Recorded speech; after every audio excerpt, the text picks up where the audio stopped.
You're listening to Miss Style, Strength, and Grace with Deidra Murphy. This is your one-stop shop for style, fashion, health, and fitness. Deidra's passion is to help empower women to reach their fullest potential, both inside and out. Deidra and her guests will be discussing how to develop your style, health, and lifestyle hacks to energize your day and inspire you to keep reaching higher levels of success. Deidra is a professional fashion stylist, health guru, and Mrs. Washington 2017. It's time to get open and honest with Deidra. Well, hello and welcome to today's episode. I'm your host, Deidra Murphy, and today we're talking style. We are talking about the 5 biggest mistakes women make when shopping. And we're talking clothes shopping here, not grocery shopping, not going to Costco, because that's a whole other topic that we can dive into.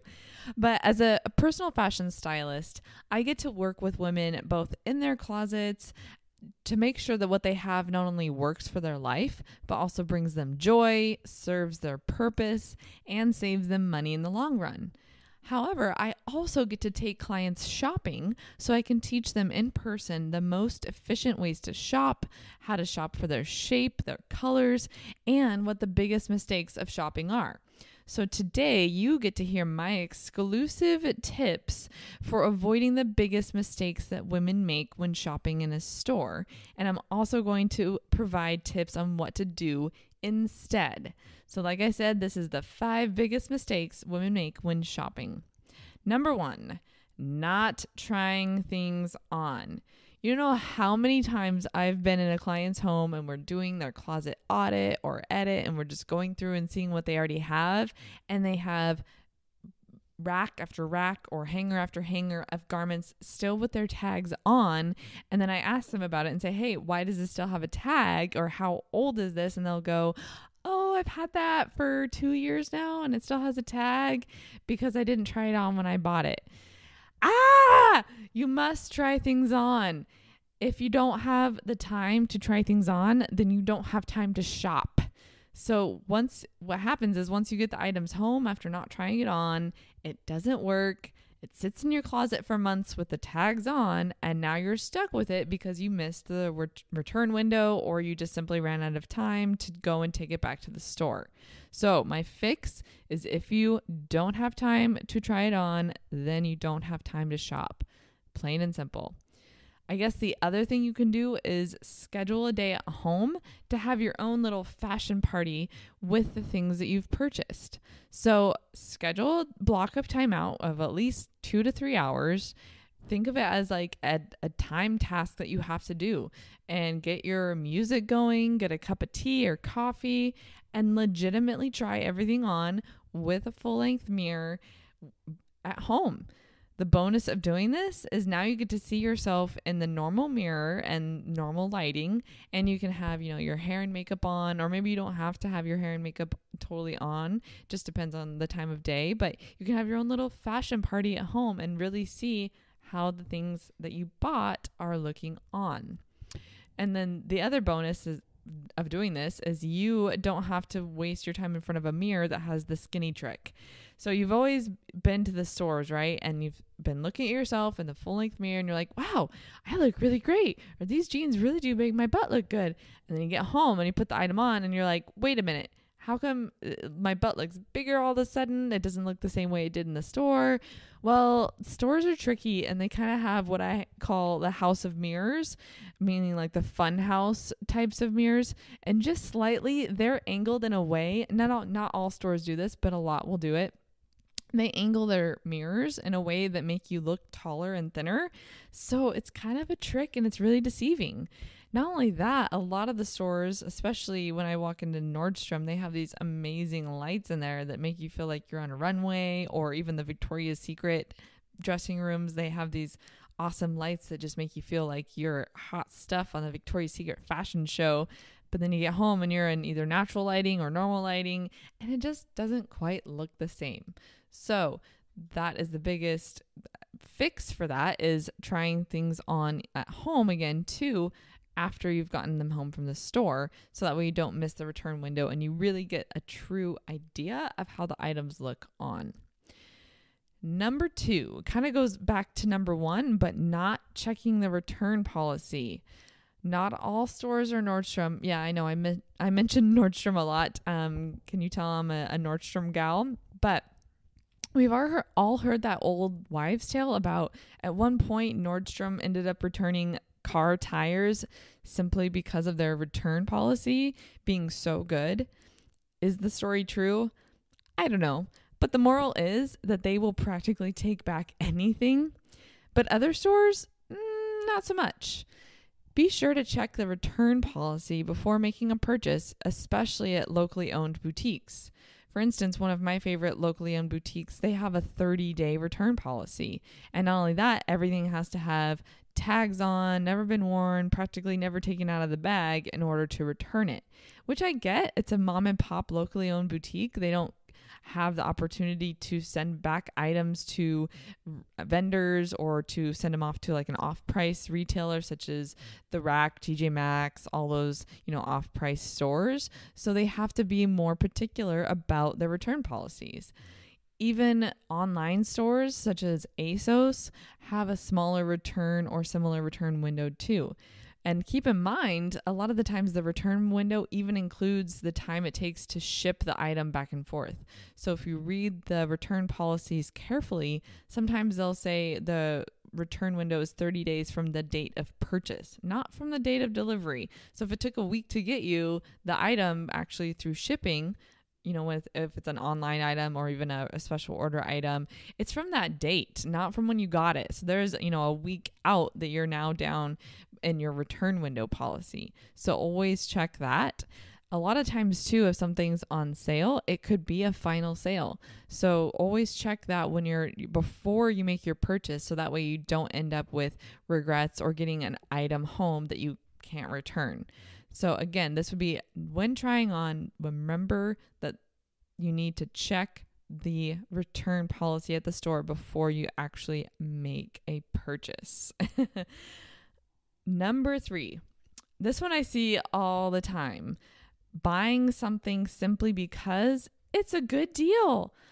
I know, we've been there. You see the item on the rack and you see the original price and it's crossed out, or it says compare at blah, blah, blah price. It was, originally $500 and now it's down to 150 items. Yeah, that sounds like a great deal, doesn't it?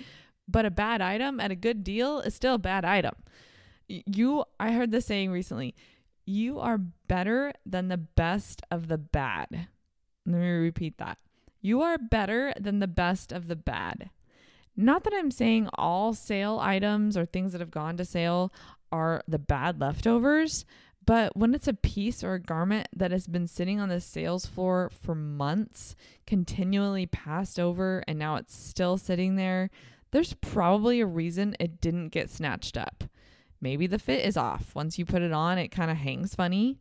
Maybe the fabric will end up pulling, wrinkling easily, or possibly even have a horrible static cling. All those things you can tell when you've actually tried it on. Again, go back to number 1 if you need to re-listen to my point on trying things on. But maybe this is why the item never got past the register, or maybe it kept getting returned by regretful shoppers. Be leery of items just because they're on sale. But by also avoiding the other mistakes mentioned in this podcast, you should be able to avoid this one. I will have to admit that in my younger and more budget-conscious years when I was still teaching, I remember buying things simply because they were cheap. What would happen is I would get something or a ton of garments that from like Forever 21 that once I washed them or I wore them, they would pull in a weird way, they'd pill, or they'd hang really unflattering on my body. And you don't know how many items from, say, like Forever 21 or other really cheap, fast fashion items I had to simply throw away after 1 or 2 wears. I could have saved that money from those purchases and used it towards 1 or 2 higher quality, blouses or tops that I would get multiple washes, wears, and would fit more flattering. Especially back then when I was a teacher, I needed garments that would hang in proper ways so I wouldn't have any wardrobe malfunctions or things hanging out in an awkward or, unflattering way that would expose myself in front of a bunch of kids. So keep that in mind when you are shopping, especially sales. Don't buy something simply because it's a good deal. Number 4, not envisioning 3 different ways to style or wear a new piece. Okay, so you found a great blouse. It fits nice. It's within your budget. Now what? Think, what are 3 different ways I can style this piece? Can I dress it up or down? Can I try it with jeans, skirts, or dress pants that I already own? Can I possibly layer it with a dress or a sweater? Try to come up with 3 different ways to wear an item in order to get the most bang for your buck. For instance, just the other day, I was actually personally shopping with a client, and we've already gone through her closet, so I know in my head what she has in her wardrobe. And she really liked this new blouse, and I thought, hey, okay, if you can prove to me that you can wear this in 3 different ways, then it would be a good purchase. So we talked about how she could wear it underneath a sweater, kind of layered up with the collar hanging out, how she could wear it with jeans and make it a little bit more casual, to even wearing it with a different vest that I already knew she had in her closet. So we were able to find 3 different ways to dress the new shirt up, as well as dress it down more casual. So it made sense to add it into her wardrobe. If it wasn't able to really correspond and mix and match with the other things in her wardrobe, then it wouldn't have made sense to purchase it. So I challenge you, whenever you find that love of your life item hanging on the rack, you've tried it on, it fits great, and it's within your budget, try to think of 3 different ways to wear it, and not just one particular event that you have coming up. Because if you can wear it to that one event, that's great, but what other uses are you really going to get out of it? And does it make sense to add that item into your wardrobe?